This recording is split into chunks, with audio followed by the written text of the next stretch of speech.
Welcome to Gen Z Hoops, the Gen Z basketball, coaching, and sports business show. On this podcast, you'll learn from professional players, coaches, and executives from all over the world and see the court in a brand new way. And now, joining you courtside, your Gen Z host, John Hartofilis. Hey, Alex, what's going on? What's going on with you? How you doing? Having a great day. Really excited to have you on. I think it's going to be a lot of fun. Definitely to jump right into all the cool stuff you've been doing. It's awesome. Just definitely the energy we're bringing to this call. So really excited to kind of jump right into things with you. I'm curious, right, just to start, maybe where all this passion came from. Where did you first kind of fall in for the game? Right? Noticing that obviously you started playing. Yeah, at a young age. Where did all that stuff come from? No, it came from my dad, to be honest with you. My dad brought me to love and joy for the game. Started at a young age. I'm an 80s baby, so, listening and watching the game from radio, driving in the cars and situations like that. The old days, my dad was from Chicago. So we got a chance to actually watch Michael Jordan play, Scottie Pippen, the real Chicago Bulls, Bird and all those guys, the Boston, the rivals and all those stuff. So I grew fond of the game just by watching it, being a student. The excitement, the joy of it came from that standpoint at 5 years old. I mean, that's so awesome to hear about, and it's great kind of hearing that backstory about really everyone. There's obviously so much that goes behind that passion. I'm curious, obviously, right? So you going to Pepperdine. What really was so central, and you wanted to go to obviously playing under the late great Paul Westphal. I mean, I'm sure there was so much maybe history going into that program. What made you really decide that was the place for you to go and have such a great 4 years there? Man, I just definitely want to, contribute to what you said. Paul Westphal was a monster, a hell of a player, and even more of a gentle giant from that standpoint. The love and admiration that he had just for a human being, and to shed some light onto the story of actually how I came into Pepperdine was all because of him. Him being a coach at that time, a head coach, his first time being a head coach, he had one scholarship I didn't know nothing about. Me coming from California, I had an AAU coach that actually had the opportunity to take me and a lot of other players out to Malibu. And I didn't know what Malibu was. I had no clue, you know what I mean? A kid coming from Compton, California, I thought it was a facade from that standpoint, So we loaded up the truck, hopped in the van, all got to Malibu. It was a long trip, so I was really sleepy at the time just from driving on PCH Road, seeing the beautiful things at that standpoint. When we got there, it was literally like a heaven's gate opening up in Malibu. So I was really shocked and wowed from the beauty, from the fresh air, all those things. The senses wasn't heightened from that standpoint. And when I got into the gym, I saw Paul Westphal. I saw the assistants. I saw so many kids warming up and getting ready. So I was like, okay, this is going to be really fun. To go back to the standpoint of me graduating that year, I was almost on the verge of going to a prep school, Salisbury Prep School in Connecticut. So I had my mind made up from that standpoint that I was going to go to prep school, do another year, similar to what my brother did. But I was introduced through this open gym, open run. I just played like there was no tomorrow. For me, coming from California, to have an open gym that you can play in, me playing outside all my life pretty much, I was really excited about that, let alone just seeing, a coaching staff looking at me. I played my butt off. I really did. And the team that I was on, we got to the playoffs or whatever you call it, the finals.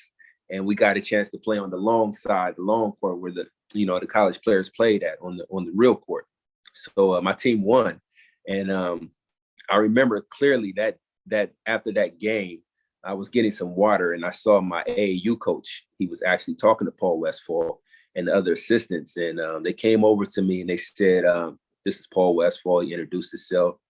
And I kind of was in shock, you know what I mean? A guy from his standards talking to me, let alone just knowing where he came from California, USC, dominant force, seeing him coach Charles Barkley all the way to the finals. Those things rung in my ear from that standpoint. And it was this amazing thing. And then he was like, I just want to see if you can run a 17 for me. A 17, if nobody knows about it, it's just the length of the court, touching lines back and forth. So I said, cool, no problem. I was never thinking anything negative, just a workout. So I said, cool. I got on the lines, about to run. So he pulled me up and he was like, I just wanted to see if you was going to do it, if you were coaching. From right then and there, he broke, went to go get something to eat, came back.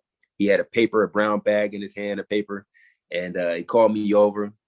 He talked to me. One of the things that really touched dear to me, what he said, he was, what is your future? What is your goals outside of college? What do you want to do in a couple of years? And I just literally told him I want to be an NBA player. I looked at him dead in his eyes. And from that standpoint on, he knew what my goals were. He wanted me to achieve those, and him being able to coach such phenomenal players in that realm of the NBA, he coached me just like that. So that was the most important thing, where I was being already coached in an NBA standpoint setting, and it helped me catapult my career to the NBA. That's huge. And thank you so much for going into that story and kind of giving us that background as to how, right? Because obviously we're going to talk about your NBA career and how that all happened. It all obviously starts with obviously having a great support system, but also being coachable enough to take what the support system is able to give you. And obviously having a Hall of Fame coach like Paul Westphal is huge in that. And obviously rest in peace to him because of I'm sure the impact he had on the game and obviously on yourself, but definitely incredible to think of the impact of all that. I'm curious now, right? So you were talking about how that was your goal, was to be an NBA player. Kind of leading into the 2005 draft, right? What can you kind of tell us maybe what's going through your head as you're waiting for your number to get called, right? Yeah. What is the anxious like? Are you watching on TV? Are you waiting for on the phone? Like, what's happening there? Oh man, I can remember it like it was yesterday. Those memories is burnt in my memory forever. I was really, to go back to getting to that point, I went through so many workouts for teams. I went to the combine and played in front of, the elite players from North Carolina, from Louisville, from all those, big time schools, Wake Forest back in the day when they were huge conglomerate schools. And I held my own from that standpoint.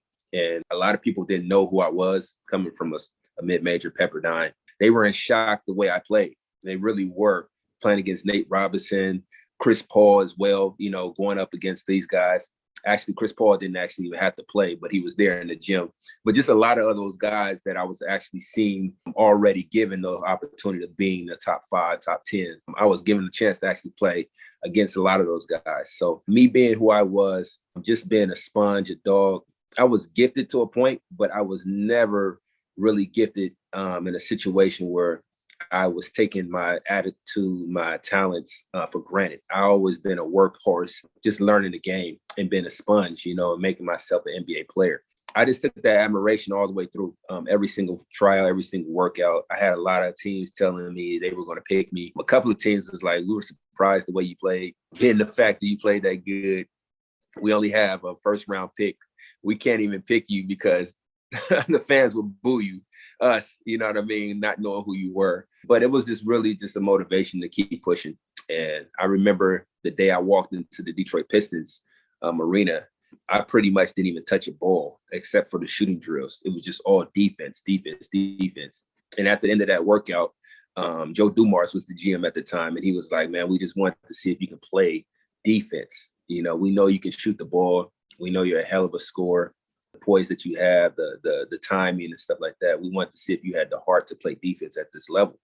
At the end of that, he was like, man, we're gonna really pick you up. We have the last pick, we're gonna pick you up. So leading all the way to that, man, getting into the first round, I knew my name wasn't gonna get called. Getting to the second round. Now you gotta understand, I had my church members, I had my family, I had my friends all in one room and in the hotel, LAX airport. And we were all huddled in, didn't know what to expect. All I had in my mind was the Detroit Pistons was going to pick me. I knew they had the 56th pick, so I was decided. They called Jason Maxiell. It came down to the 56th pick. They called Amir Johnson. So I was really pissed. I was really holding my head mad for the simple fact that I thought they lied to me. And I didn't know they had the 60th pick. So after they called Amir Johnson, they went to commercials. I got a call from Joe Dumars. He was talking to my agent. My agent gave me the phone. We got all the way to the 59th pick. I'm still on the phone with Joe Dumars, and he said, we got you. And I was like, what do you mean? You don't have no more picks. And as soon as I said that, the commissioner, that's the commissioner now, he literally said my name. The reel came up in my highlights.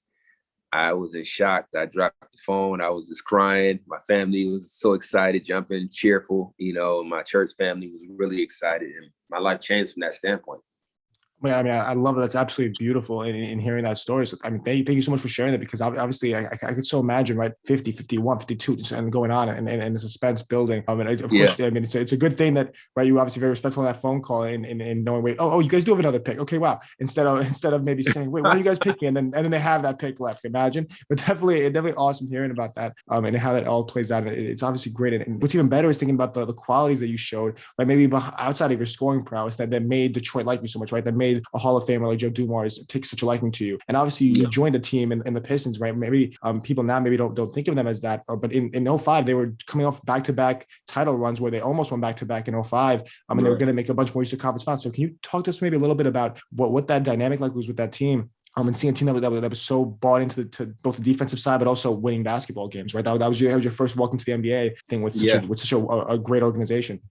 Yeah, it was an amazing organization from the standpoint, just the leadership that they had, from the front office all the way down to, the assistants, to the coaching staff. Flip Saunders, rest in peace to him and his legacy for sure. It was just a learning curve and understanding of how to win, and there's different ways of winning. You can win from a standpoint of, I would say, like individual accolades, but a team organization community that came together and won as a unit, as one, was something special. And it was something that you had to learn how to really do.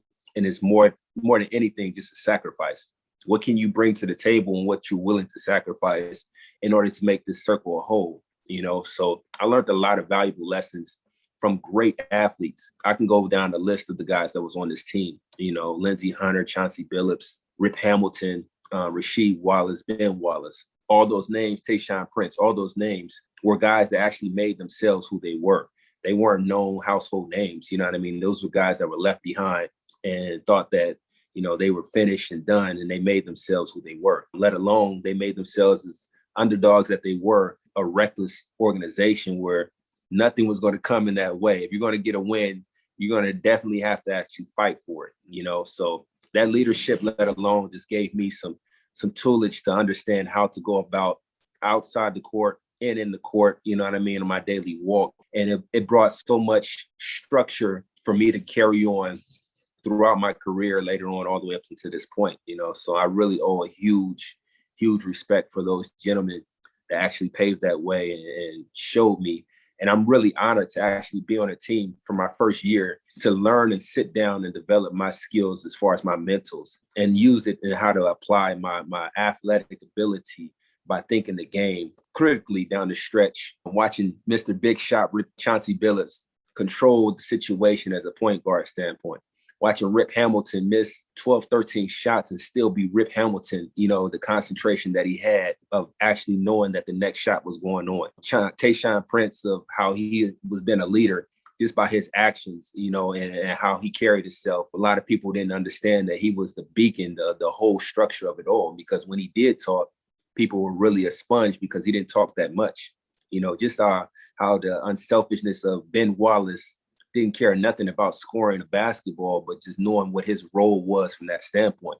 And also the leadership from Rasheed Wallace, let alone just being the big brother of the whole team, knowing that he has your back, you know what I mean, no matter what. So the list goes on of those things that carried and made the whole team from that standpoint.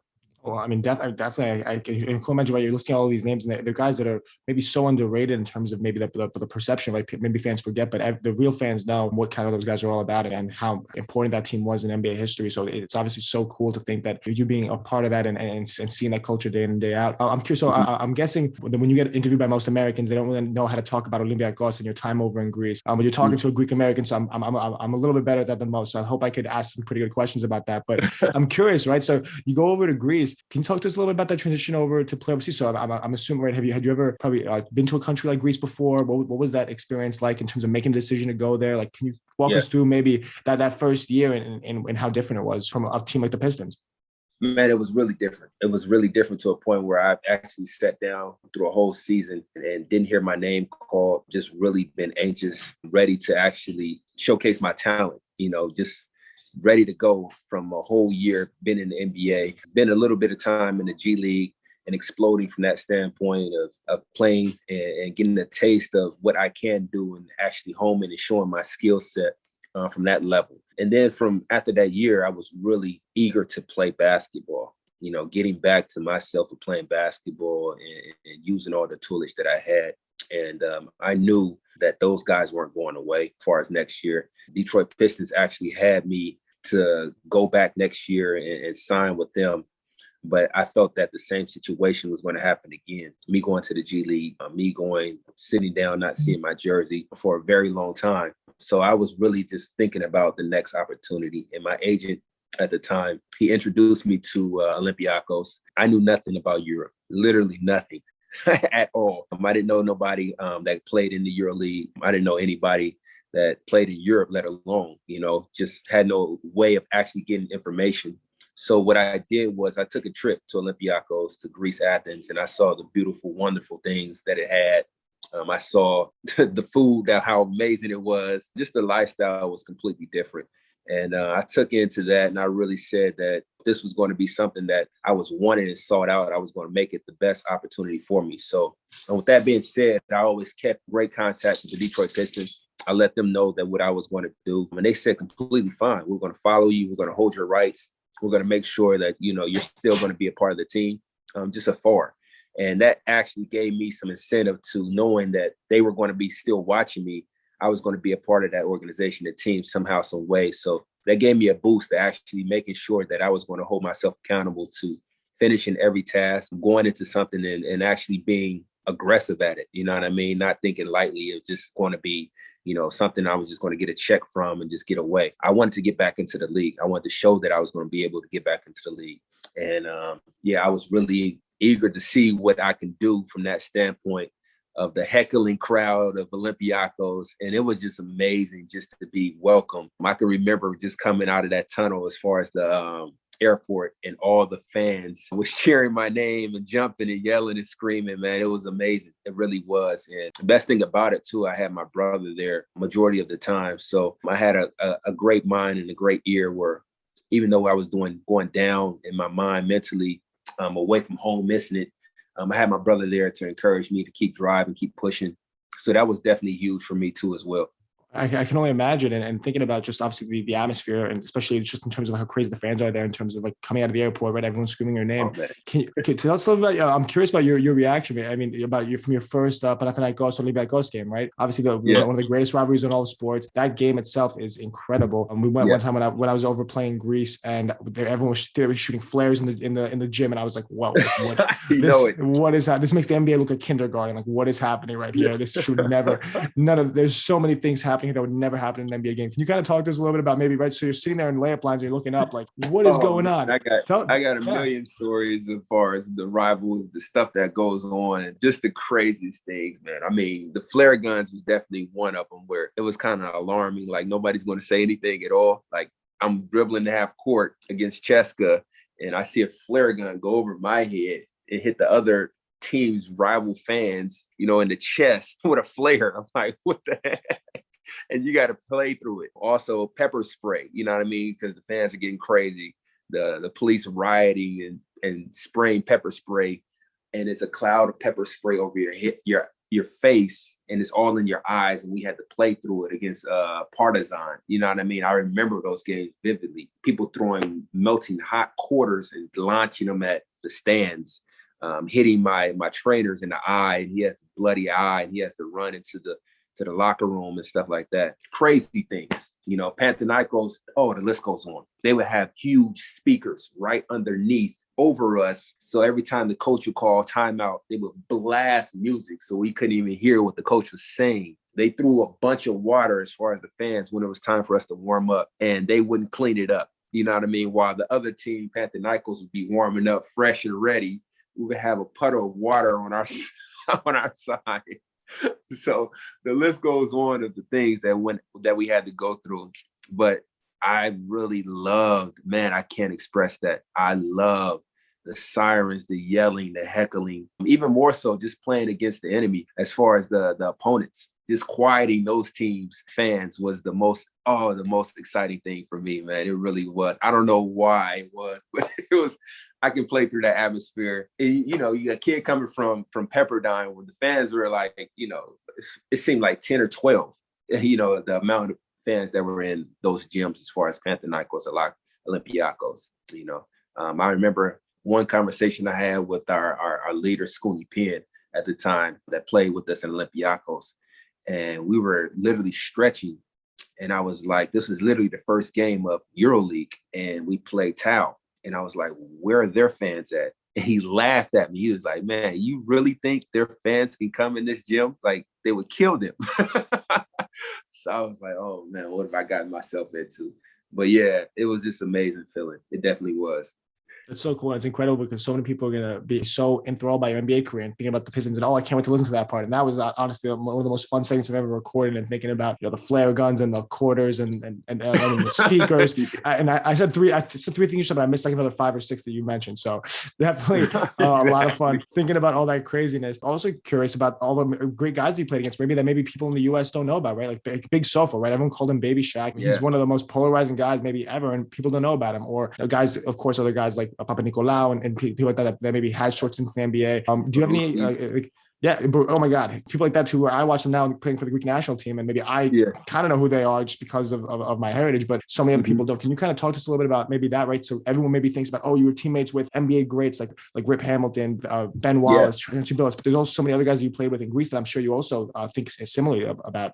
Yeah, for sure. Like, I played against a lot of great Americans, on that team. But as far as the Europeans, it was an awesome collective unit. You know what I mean? And they were the glue for the team for sure. And the list goes on. Olympiacos was full of a lot of people that actually was dominant, in their arena as far as the where they're from. Lithuania, I had Macijauskas, who was an assassin as far as the 3-point range. Sophocles, the guy you mentioned, if you saw this guy, you would think Godzilla. That's the first thing that would come out your mouth. You know what I mean? So I can't lie to you.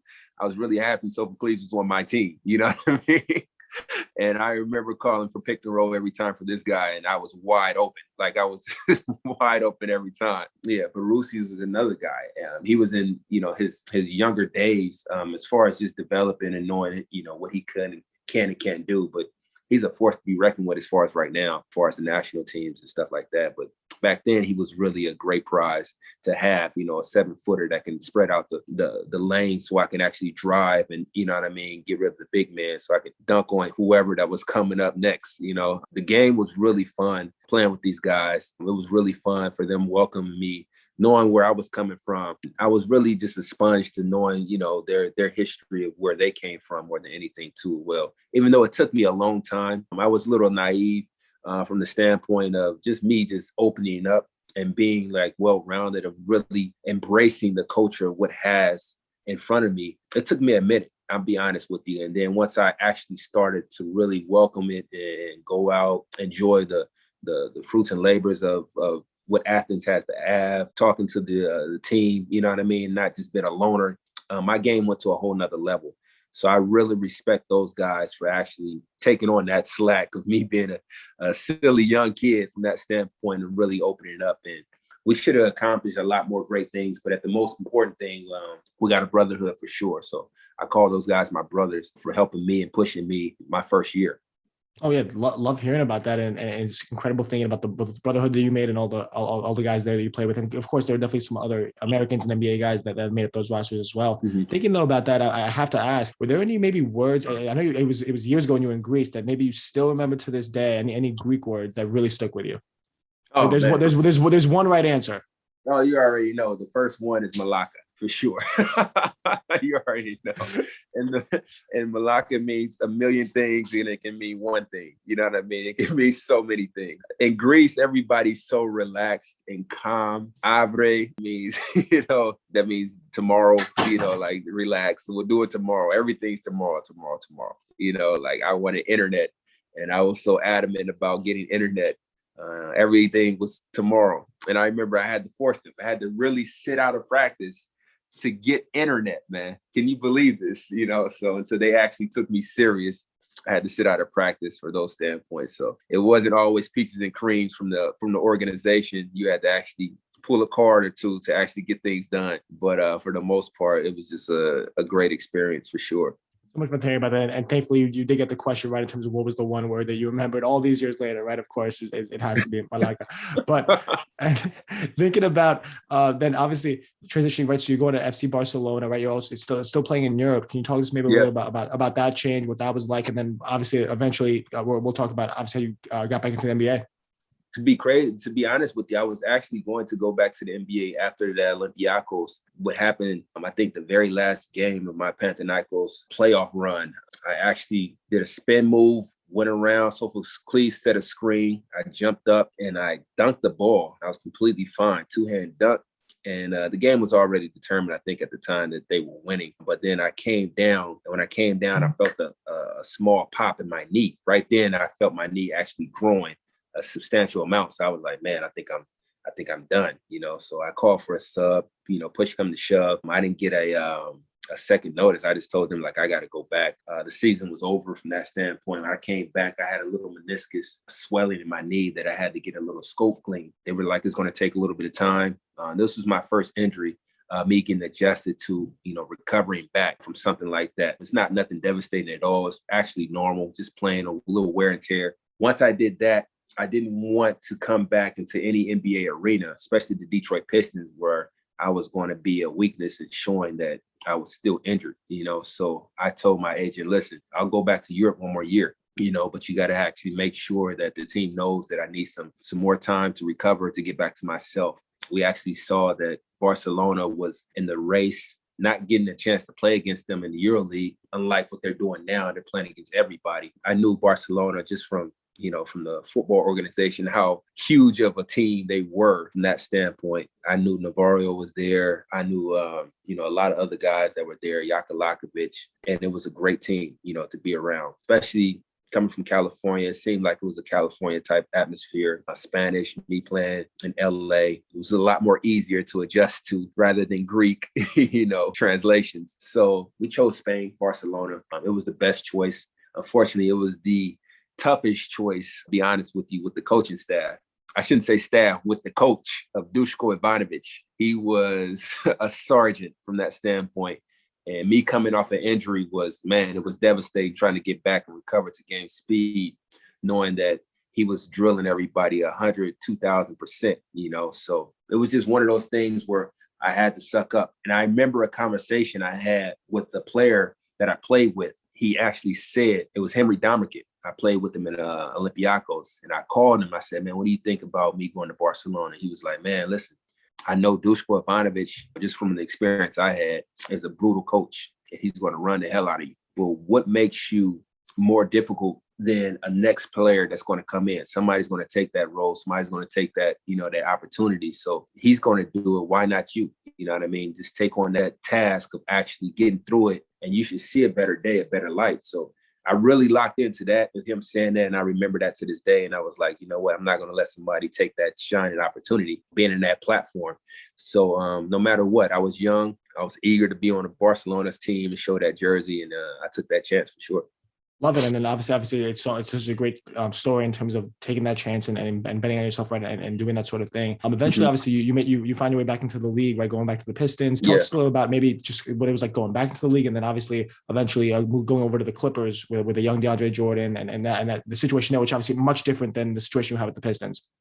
Yeah. No, it was great to have Detroit Pistons understand that I was going back for another year. It was an amazing feeling that, I came home the very first week. I had a workout with the Detroit Pistons after seeing them in the summer league and playing with them and watching them play in the summer league, sitting up there with Joe Dumars. And he was like, man, we want you back. We saw what you can do.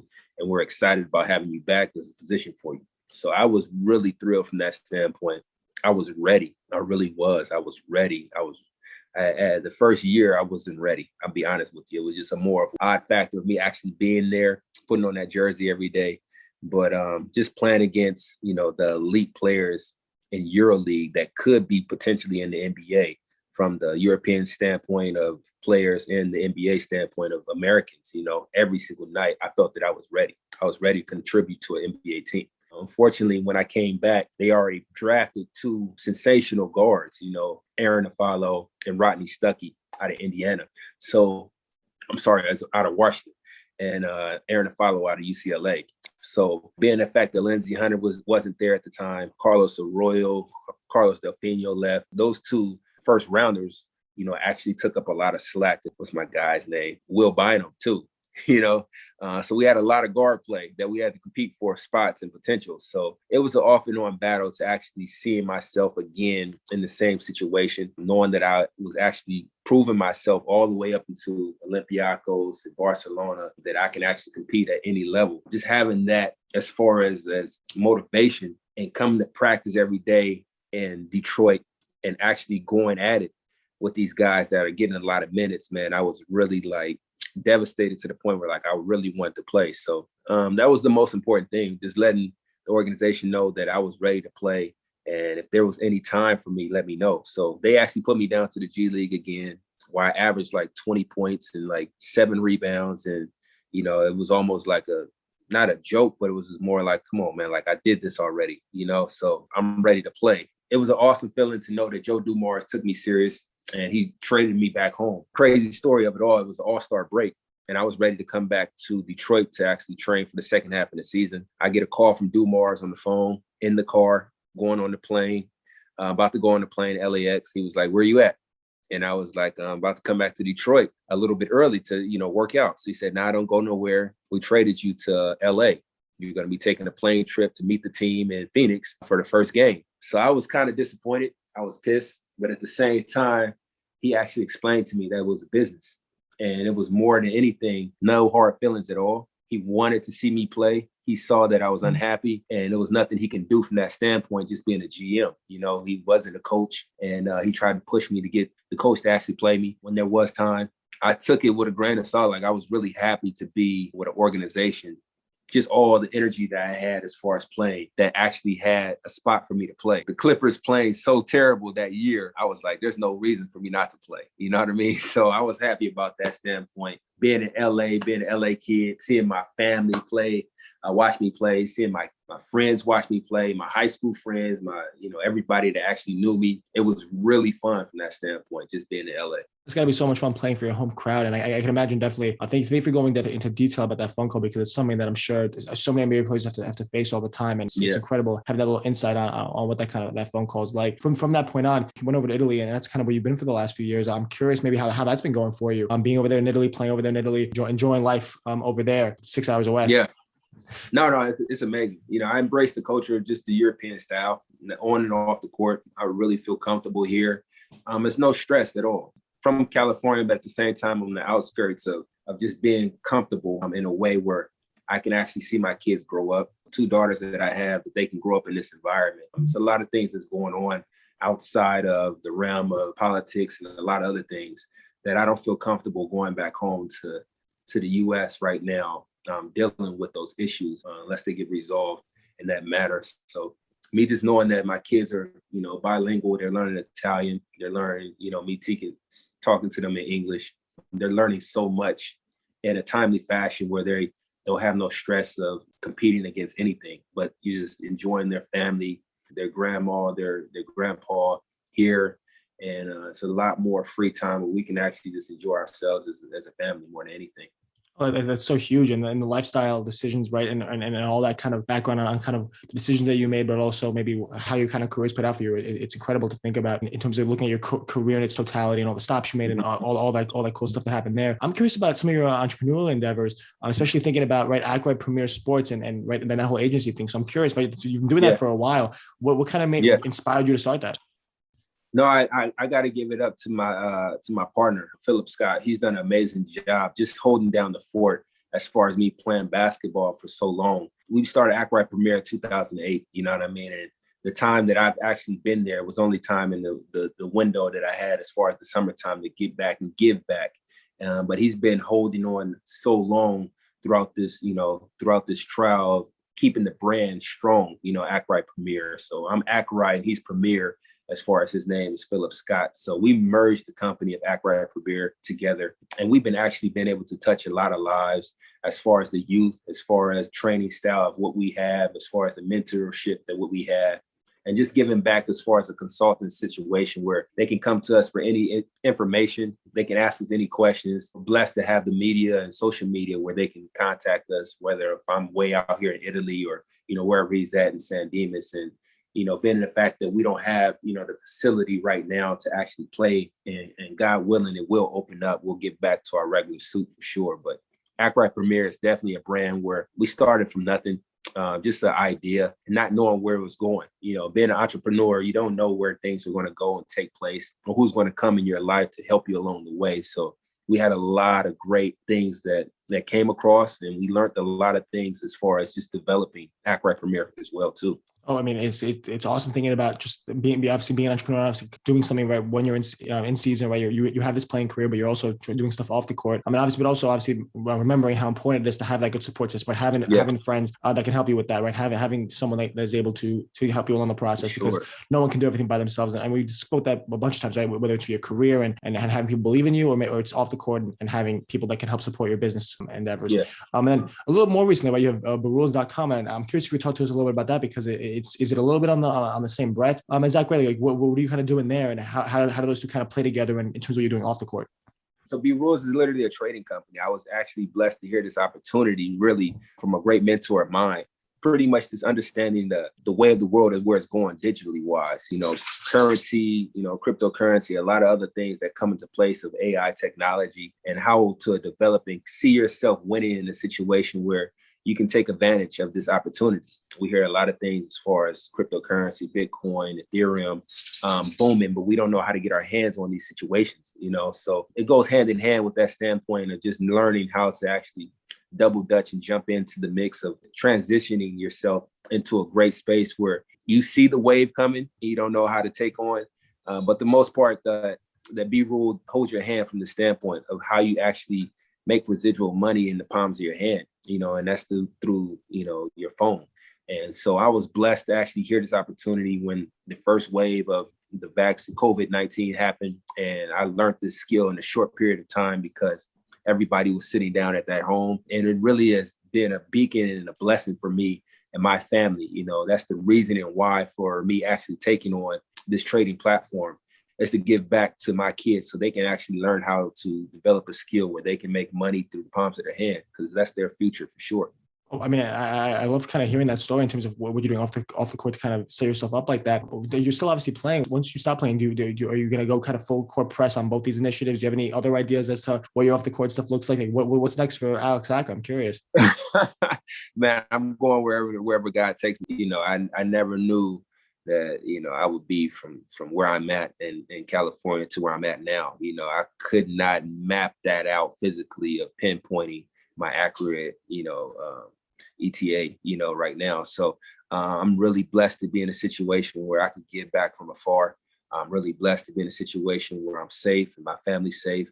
And the list goes on. It's just how many doors God's going to be willing to open for me. And I'm just going in with a force of him leading the way. And just actually, when I do retire, more than anything, I definitely just want to just give back as far as the leadership and understanding of what I've gotten, and just be, a sponge to anybody that's coming in and learning from their trials of where they're going, and see if I can help them along the way, But from Ackright Premier standpoint, that's definitely going to be something that's going to be there, where I can actually have my legacy moving forward as far as a basketball standpoint. And the B-Rule situation is definitely going to be there for anybody that wants to learn how to be an entrepreneur in their own space and get residual income and learn how to actually use the weapons and tools that everybody has as far as social media, as far as cell phone, So from those two things moving forward, as well as the agency, felt that I could talk all day about that, but I've had a lot of agents in my life as far as the ups and downs that I've been through as far as playing basketball,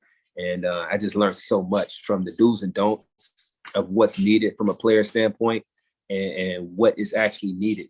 Me coming from California or the U.S., I really know what a player from my caliber or for any standpoint that's coming over to Europe. Just to have a understanding from that standpoint, I can help a lot of athletes move faster in the pace of blocks and barriers that they're going through with their agency, and getting to know them a lot more better and what they need as far as how to actually carry themselves and be, the elite players that they need to be.